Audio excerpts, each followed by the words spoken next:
Good morning, सुप्रभात। उम्मीद है आप सब लोग बेहतर होंगे। आज गणेश चतुर्थी है, मतलब जो हमारे महाराष्ट्र के अंदर एक बड़ा फेस्टिवल यहाँ पर होता है। मतलब गणेशा का जो फेस्टिवल जितना बड़ा यहाँ महाराष्ट्र में होता है, उतना बड़ा फेस्टिवल जो है पूरे इंडिया में कहीं नहीं होता है। और यहाँ पर जैसे हमारा जो स्टाफ है उसमें से कई सारे लोग जो है वो महाराष्ट्रियन हैं, तो वो बिल्कुल आप समझ लीजिए कि वो इसके पहले एप्लीकेशन दे चुके होते हैं कि हमको ये 7 दिन का, 8 दिन का, हमको 4 दिन 5 दिन का हमको छुट्टी चाहिए बाकायदा।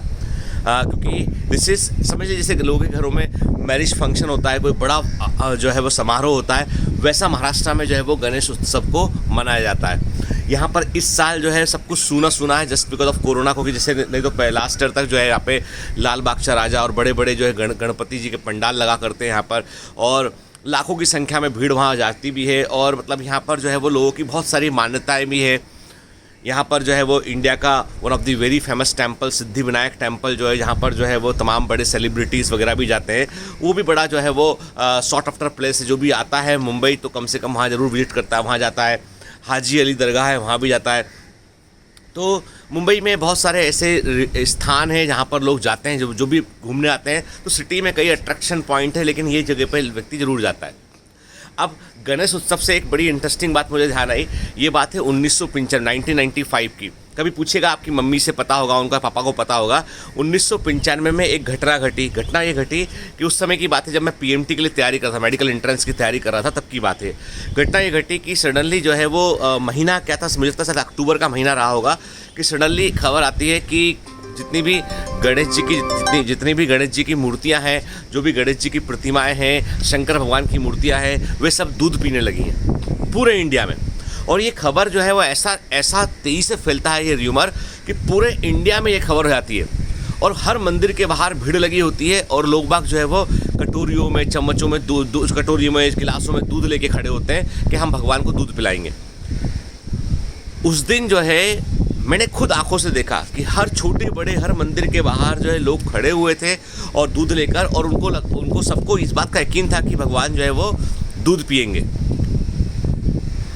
हालांकि भीड़ इतनी थी कि अंदर जाकर मैं ऑब्जर्व नहीं कर पाया कि दूध पिया भगवान ने, नहीं पिया, क्या घटना घटी। और ये था कि दूरदर्शन पे उस समय, टेलीविज़न पे, दूरदर्शन पे उस समय जो है बताया गया कि भाई ये घटना का जो है वो सब जगह पे खबर फैली है। और वैज्ञानिक एक प्रोफेसर यशपाल थे, एक बड़े साइंटिस्ट थे सफ़ेद बालों वाले, जो पुराने लोग हैं जिन्होंने देखा होगा कभी दूरदर्शन में या कई सारे चैनल में आया करते थे वो कई बार। तो उन्होंने एक्सप्लेन भी किया कि दरअसल ये मैग्नेटिक फिनोमिना ऐसा होता है, सरफेस टेंशन से फ्लूइड बहता हुआ निकलता है, कोई पी नहीं रहा है। बहुत सारी बातें उन्होंने ऐसी कही थी उस समय। मैं केवल एक चीज़ को ऑब्जर्व किया उस पूरे इंसिडेंस में। वो ऑब्जर्व किया मैंने कि कई बार कुछ चीज़ें बड़ी तेज़ी से फैलती हैं। जिससे वो खबर थी, गांव तक, शहर तक खबर हो चुकी थी, और एवरीबॉडी, हर आदमी जो है वो मंदिर के बाहर खड़ा था कि दूध पिलाकर देखते भगवान को के। घरों में लोगों ने जो है वो तस्वीरों को, घर के अंदर की जो मूर्तियां हैं उनको भी उन्होंने जो है कोशिश करके देखा। अब इसमें कितना सही कितना गलत ये कह पाना तो जो है, चूँकि मैंने उसको उस नज़रिए से कभी देखा नहीं मैंने, और बहुत सारे लोगों की आस्था का विषय था, तो उस समय कुछ कहना भी बड़ा मुश्किल था। लेकिन मैंने एक ह्यूमन बिहेवियर उस दिन देखा। नंबर एक, कोई भी चीज़, खबर जो होती है, कई बार जो है जो खबर थोड़ा लीक से हटके होती है वो बड़ी तेज़ी से वायरल होती है। उस समय तो वायरल वीडियो या वायरल कोई मैसेज ये कॉन्सेप्ट था ही नहीं, लेकिन वो माउथ टू माउथ जो है, वर्ड ऑफ माउथ से वो फैल गया सब जगह पे। दूसरा इंटरेस्टिंग चीज़ मैंने देखी कि आदमी ऐसे मौके पर अपना लाभ कमाने के लिए किसी भी स्तर तक गिर सकता है, ये भी मैंने देखा।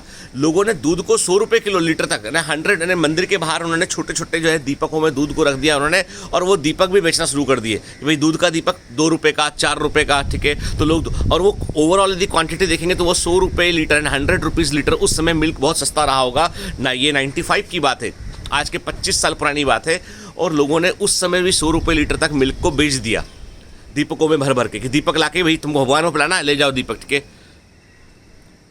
भीड़ लगी हुई, बाहर लोग आ रहे हैं और दूध में भी पानी मिला के डाइल्यूट करके 100 रुपये लीटर में दूध बेच रहे हैं। ये भी लोगों ने किया। जैसे मैंने इस बार देखा, मुझे बड़ा दुख हुआ इस बार देख के, कितना बड़ा एपिडेमिक था देश के अंदर, इतना बड़ा खतरा है को था, लेकिन लोगों ने, बॉम्बे के अंदर मैंने देखा लोगों ने सैनिटाइज़र को जो है, लो क्वालिटी के घटिया सैनिटाइजर को भी लोगों ने जो है इतनी छोटी छोटी बोतलों को शुरू में 300-300 रुपये का बेचा। जब डाबर और बड़ी कंपनियां अपना प्रोडक्शन बढ़ा ली और उन्होंने सेम मार्केट रेट में अपने प्रोडक्ट को जो है वो लॉन्च किया बड़ी मात्रा में, तब जाके कंडीशन सुधरी। नहीं तो लोगों ने क्या क्या काला बाजारी किया, माल को दबा लिया, लोगों ने जो है वो छोटी चीज़ को महंगा बेचा। लोगों ने मास्क तक, बॉम्बे के अंदर मास्क भी लोगों ने एक मास्क को 1000 रुपये तक का भी बेचा हुआ है। मैंने जब कोरोना का खतरा ये आ रहा था, ये बात है तकरीबन फरवरी के आसपास की, फरवरी लास्ट में खबर आना शुरू हुई थी इंडिया में कोरोना आ चुका है, तब जो है मैंने अपने पूरे स्टाफ के लिए मैंने मास्क खरीदा, ऑर्डर किया, और मैंने सारे स्टाफ को 1-1 2-2 मास्क दिए मैंने कि भाई तुम लोग मास्क रखो, क्योंकि बाद में मास्क नहीं मिलेगा जो है बॉम्बे के अंदर, क्योंकि लोगों की हैबिट है, कुछ चीज़ की डिमांड होती है तो उसे दबा लेते हैं, फिर दबा के डिमांड को और बढ़ने देते हैं, फिर बेचते हैं। और ये मैं कहता हूँ जो लोग एपिडेमिक के समय लाभ उठाने का सोचते हैं ना, तो वो मतलब ये जो लाभ है ना, ये आप किससे कमा रहे हैं? जो परेशान है उससे कमा रहे हैं, ठीक है। तो ये कभी भी फलता नहीं बहुत ज़्यादा। तो मेरा सिंपल सा मैसेज आज का यही है कि हमको हर जगह पे, मैं कहता हूँ कि अपॉर्चुनिटी को ढूंढना अच्छी बात है, लेकिन हर जगह पर हम मौका या अपॉर्चुनिटी नहीं ढूंढ सकते हैं, ठीक है। जैसे मुझे भी बड़ा दुख हुआ एक चीज़ को जान के कि कल परसों मेरे पास बहुत सारे बच्चों के फ़ोन आए लगातार, और मैसेज भी आए कि सर हमारा जो एग्ज़ामिनेशन सेंटर है वो 300 किलोमीटर दूर है, 200 किलोमीटर दूर है, ठीक है। मैं कहता हूँ सरकार से कि भैया ठीक है, आप गवर्नमेंट जो है वो एग्ज़ाम ले रहा है, IIT का एग्ज़ाम ले रहा है, नीट का, बहुत अच्छी बात है, आप एग्ज़ाम लेना चाहते हैं, आप एकेडमिक ईयर को बचना चाहते हैं, लेकिन आपको ये भी तो सोचना पड़ेगा कि बच्चे पहुँचेंगे कैसे सेंटर पर। आपको कोई तो, हम लोग सब टैक्स भरते हैं, तो इसलिए थोड़े टैक्स भरते हैं कि आप केवल अपना एक ऑर्डर जारी कर दें और पूरी पब्लिक जो है हैरान परेशान घूमती रहे। भाई हम आपको बड़ा टैक्स भरते हैं, इसलिए टैक्स भरते हैं बड़ा कि आप हमारी पब्लिक को परेशान ना होने दें। आपको ट्रांसपोर्ट अरेंजमेंट्स करने पड़ेंगे, लोगों को ट्रेन, जो रेगुलर ट्रेन नहीं चल रही है वो ट्रेन, स्पेशल ट्रेन चलानी पड़ेगी, जो एग्ज़ाम जो उसमें भीड़ क्राउडिंग कम हो इसके अंदर, ताकि लोग अपने सेंटर तक पहुंच सके। बगैर ट्रेन के, बगैर प्रॉपर अरेंजमेंट के, जहाँ बाढ़ आई है वहाँ पे बस नहीं चल सकती है, रोड बंद है, वहाँ पे कैसे आदमी पहुँचेगा? तो थोड़ा सा रिस्पॉन्सिबिलिटी हम सबको, और मालूम ये बिहेवियर एक्चुअली सरकार में जो लोग बैठे हैं वे भी तो इंसान ही है ना, हमारे जैसे ही लोग हैं वो बैठ के। तो ये तो केवल एक सिंपल सी बिहेवियर वाली बात है कि हमको दूसरे से कितना सरोकार है, ठीक है। जब तक हम दूसरे से सरोकार को नहीं महसूस करेंगे, कनेक्शन महसूस नहीं करेंगे, तब तक जो है हम कैसे दूसरे के लिए अच्छा कर सकते हैं, अपने देश के लिए अच्छा कर सकते हैं। हमेशा एक कहा जाता है कि कहावत है कि हमेशा अपने पड़ोसी की सुरक्षा कीजिए, क्योंकि पड़ोसी की सुरक्षा करेंगे वो आपकी सुरक्षा करेगा, तभी पूरा समाज जो है वो सुरक्षित रहेगा। यदि केवल हम सेल्फ सेंटर्ड होकर अपने बारे में सोचेंगे तो प्रॉब्लम वाली बात है वो तो, ठीक है। तो मेरा सरोकार इस बात से नहीं है कि नीट का एग्ज़ाम आगे बढ़े ना बढ़े। मेरा सरोकार इस बात से है कि भाई यदि आप एग्ज़ाम लेना चाहते हैं, डेस्परेट एग्ज़ाम लेने के लिए, आप कायदा तो ये बोलता है कि आप हमको वैक्सीन ला के प्रोवाइड करते पहले, ठीक है, थोड़ा सा आगे और बढ़ाए थे एग्ज़ाम को, चल जाते हैं बातों को उठ के। लेकिन जब केसेस पीक पर हैं तब आप ट्रांसपोर्ट अरेंजमेंट भी कर नहीं दे रहे हैं। आप चाहते हैं कि 300 किलोमीटर आदमी पहुंच जाए, वो भी अपने से खुद से, बाढ़ में से होता हुआ, तैरता हुआ, नाव करता हुआ, अटके उड़ता हुआ, कैसे पहुंच जाएगा भाई? तो सरकार को सोचना पड़ेगा इस बारे में। आज के जो सेशन में मेरा जो पर्पस था कि हम सबको ह्यूमन बिहेवियर को एज एन इंटीग्रेटेड अप्रोच में समझना चाहिए कि कहाँ पे हमारे लिए अपॉर्चुनिटी है, कहाँ पे हमें दूसरे की मदद करना चाहिए, और कहाँ पर हमें जो है र्यूमर से सावधान रहना चाहिए। वो सब चीज़ें बड़ी इंपॉर्टेंट है लाइफ में।